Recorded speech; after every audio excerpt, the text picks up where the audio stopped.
welcome, Jakob. Welcome again in Brussels. How are you? It's been a difficult travel to here. Yeah, no, not too bad. Good to be in Brussels finally, and hopefully ready for a good competition tomorrow. Yes, you've had a fantastic season. You're Olympic champion. You had a silver medal. You ran a world record in 3,000 meters. How do you look back on your season? Maybe in a couple of days, I think it's time to do that. But no, it's I don't know. I'm very focused on the next competition, and always try to do the training and the work that's needed to be well prepared for my next race. And my next race is tomorrow. So for me, that's what's up. How difficult is it for you to keep on combining that 1500 meter and 5000 meter? Is it hard? Depends how it goes. If you're not able to perform the way you want, of course it makes it difficult to kind of get back on the horse and do it all over again. But I really enjoyed the competition, and I enjoy competing, as much as I can. So if I can do that in 1, 2, 3 events, it's the more the better. You have, I think, good memories here in Brussels. Last year you broke a world record here. How do you feel for tomorrow? Are you up for something special? Of course, I think I'm very excited. I feel pretty good. So I'm just looking forward to race tomorrow. I think it's going to be a good field and a good fight. Obviously, it's the last race in the Diamond League, so everybody needs to be well prepared and prepared to perform.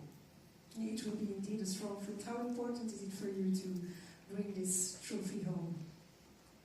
For me, it's always very important to always do my best, and of course, if I'm able to do my best with the fitness that I know that I can have, of course it's about winning, and it's always fun to participate in races where there's more at stake. So I'm excited for tomorrow. You've become a father now. Congratulations Thank you. with your baby. Does it give you more energy to run now as a father, or do you have a lot of sleepless nights, and is it sometimes difficult to have the energy to train and to compete? No, I think it's a very nice thing. Not been a father for that long, but still been able to be home in Norway for a couple of weeks after Paris, and it's nice to be able to take part in something a little bit different than always going back and forth with training and competing. But at the same time, relatively speaking, we're professionals, so I get the sleep that I need and do my work and the job that's needed of me, and also thanks to my wife and my team around me that allows that to happen. Well, thank you, Jakob. We're very happy to have you here with us in Brussels again, and we're looking very much forward to your competition tomorrow. So, if there are any other questions, it's up to you. Norwegian TV here. What kind of race do you want tomorrow? What kind of pace do you want pace setters to set? I don't think that that matters. I don't know. It's I'm prepared to win and do what it takes to do that. Of course, it's we'll have to see how it is tomorrow. If there's a lot of wind and bad conditions, then it's maybe not a good idea to run that hard from the front. But that's decisions that we as runners need to make. Even in the race itself, to make good decisions and make sure that we're at our best to be able to win. A little more nerdy question. During a calendar year, when will you say your threshold pace is the highest?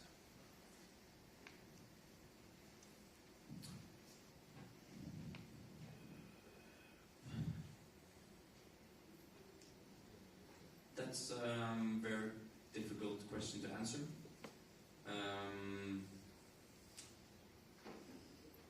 I'm a very good runner at threshold, and I've been doing a lot of work around threshold my whole life. So I don't think it varies too much, but maybe from January until December, somewhere.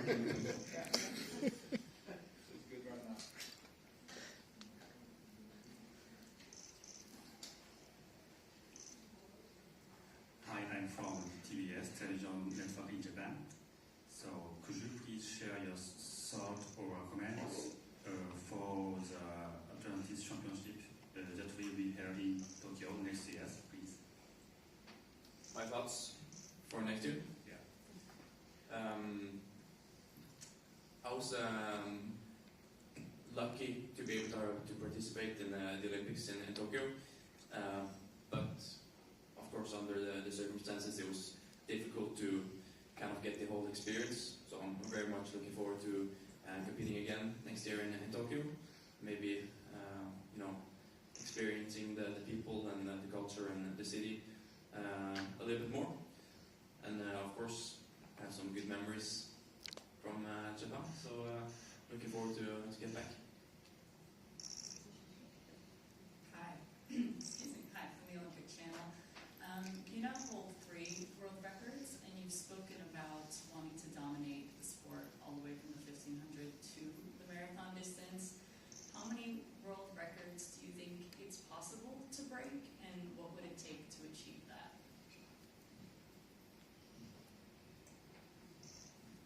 I think it's possible to break every record. Of course, it's there are world records for a reason, because it's the best performance by an athlete in the history. But we've seen it not only this year, but the last couple of years, that all the different records are beatable. But you can't just wake up and jump in a race and break a world record. So everything needs to be aligned, and you really need to, if you need to make a couple attempts, at least you have to make everything perfect. And I think at my best, and if I'm able to get a chance in many different events, I think I have a good shot of beating many of them. But it takes a lot of time and still a lot of work to be done to get there and have the opportunity in all different ones. Luckily, I've been able to beat a couple at not too many attempts, so it's a good start. Hello, Jakob. I'm here. Andres Armero from Spanish Media Relevo. All these people we are thinking about, I don't trust internet, Twitter, and all these things normally, but are you going to run a half marathon on Sunday, like somebody's telling on social media? That's the first one. And the second one, with all these records you can beat, you aim as well the 3,000 steeplechase or not? I'm focused on tomorrow's race and what I'm going to do in my season break. That I don't know. But I'm focused and well prepared. I believe for the race tomorrow. Been doing mostly specific work to the 1500 since beginning of May. So I think that's going to be good. And yes, the steeplechase is there. Was that your list? Yeah, that's one of the records. I think it's a brutal event, but it's still about running strength and some finesse and different technique and tactics needed. But still, I think it's about the same principle, which is being a good runner. So I would love to make a good attempt at that as well. Hi, Jakob, Norwegian Television. There are coming a half marathon on Sunday in Copenhagen. Will you attend there?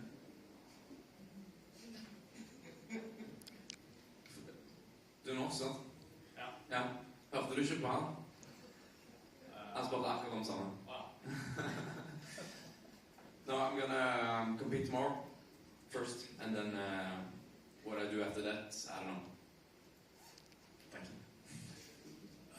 you. Jakob, I was going to ask, funny enough, about this half marathon on Sunday that we hear you may be going to run, because we know you run 1500 very well. I'm going to change the question slightly, therefore, because it sounds like you're undecided, but can you tell us sort of things you've been doing in training that make you think a half marathon is within your capacity at the moment? Because we know you're great at 15, 3 and 5 at the moment, but a 10 even, or a half marathon is very different. Yes, but as I've mentioned and many people know is that I come from a philosophy that's based around strength and running a lot of mileage and doing a lot of work around threshold. But at the same time, that's really not something that's on my mind right now. I'm hopefully winning tomorrow and performing and doing a good race there. And what happens after that, I don't know. Jakob, so many people would like you to break the 1500 world record in the Diamond League final. That would be a dream way to finish. You talked about the conditions. If it isn't windy tomorrow and the conditions are fine, what are the other factors that will determine whether you think it's a possibility tomorrow or not? Other than conditions? Yeah. Fitness, pacing, splits, fitness, date of year maybe. No, I think it's there's always a chance of breaking records, but if there's something we know about the world records, it's that it's not very easy. And of course, I would love to get as many shots at running fast as I possibly can, but still, it's about being realistic. And I think speaking so much about it kind of ruins the value of the world record, because is this the race? No, probably not. And then because it's not the world record that's easily beaten, as we've seen. It's statistically it's been impossible for many years. But there's always a possibility, but most likely not tomorrow. Jakob, a question. Of course, after Poland, you got a little bit sick, and you did finish second to Yared in Zurich. I'm curious how you're feeling now in terms of your health, and if maybe there was a little bit of motivation after getting second in Zurich to really go for the win here today or tomorrow. I don't think I lack motivation. I'm always very motivated to race and to compete, because for me that's what all the training and all the work that I put into this that's the reward. So but at the same time, it's not fun to do something when you feel a little bit extra tired or just a little bit off your game. But after a couple of days back home with getting calming down a little bit, it was a lot better. So I had a couple of good sessions and just stimulating a little bit on the track and doing some easy work outside of that. But I think I'm ready for tomorrow, and hopefully I'm gonna show myself from my good side. Jakob here again. A couple of questions. When are you going to be over enough of the 1500? Once you beat the Elgarus record, is the right moment to move on to long distance runnings, or that's the first one? You beat the record of Elgarus, and because now the race is more open than ever. And the second question is, in terms of mentality, you seem a lot of now maturity in your. I don't know if being a father has changed something in your life, because your super club response to your scale in Zurich the other day was great. It's a very difficult question. It's like asking an athlete, when are you going to retire? And many athletes, they have to retire because of an injury, and they can't really decide for themselves when it's going to end. And for me, it's very much like that with the events, is that I want to be able to compete in all the different events. And I want to win all these different titles and beat all these different world records in all different events. If I could, I would be a hurdler as well, but that's not possible. So it's I want to do this for as long as I can, because this is what I love. I love to compete, and I love to try to do something. And I feel like I'm in a very good spot to do so. But there's just this amount of time in the world, and if I'm going to this or this that I'm not, but I'm enjoying what I'm doing now, and I think I can perform quite well in the events that I compete in for many years in the future. So I will do that. What was the second one? That was the farthest, I guess. Yeah. No, I don't think I've matured the last couple of weeks. No, I think it's I don't know. I'm just being myself and trying to do what I love the most, which is to compete. Not necessarily talk to the press, but it's a part of the job. And but still, I'm just being honest and trying to do my part. I think it's the sport is growing. Running is growing. It's getting a lot of new people, attending it and trying their best to, accomplish different things and breaking records. I think it's very cool to be part of that, and that we can each other inspire each other to kind of break the limits and show that it's possible to run faster than we thought we could a couple of years ago. Hey Jakob, just wanted to take you back to the World 3,000 metre record, Daniel Koeman's long-standing mark, of course. I mean, you didn't just break it, you smashed it. Where would you rank that in terms of career achievements? Because your facial expressions crossing the line said quite a lot. I think you were seemingly really kind of proud that you broke it by that much. Yes, it was a very good race, and I felt very good. So all those things were there for me to run fast. At the same time, it's all about the perspective of who watches it and who experience it. For me, that record is very difficult to beat. Obviously, it's an extremely strong record because of the statistics of people who try to run fast in that distance. But for me, it's a very good fit with the amount of the distance and the pace itself. So of course, it feels easier because it's so well suited. And if I go up against the 1500 meter world record, it's a much bigger challenge for me. So obviously, the bigger the challenge, the bigger it would feel to be able to break it. But again, that's all about perspective, and for me, that's how it is, and for some, it's very different. In a couple of years' time. Definitely. I think with our philosophy of working, it's all about 1 year, 2 years, 3 years, 4 years. And eventually we thought it would stop to improve, and that the threshold pace and the pace that we can run for around an hour, which is that's the definition, that would kind of hit a roof, not improve. But even if it's just marginal, it's still improving, and you can always be stronger. And if it's about recovery or all these different things. Exactly what's improving, it's just the same training, doing it simple, running a lot of mileage at a lower intensity, and doing it year after year. And obviously I'm still improving. So of course I believe I can improve and be a lot stronger next year and the year after that. At the same time, it's important to not have major setbacks, because it's crucial to have that stimulation, week after week, month after month, year after year, for a longer period of time.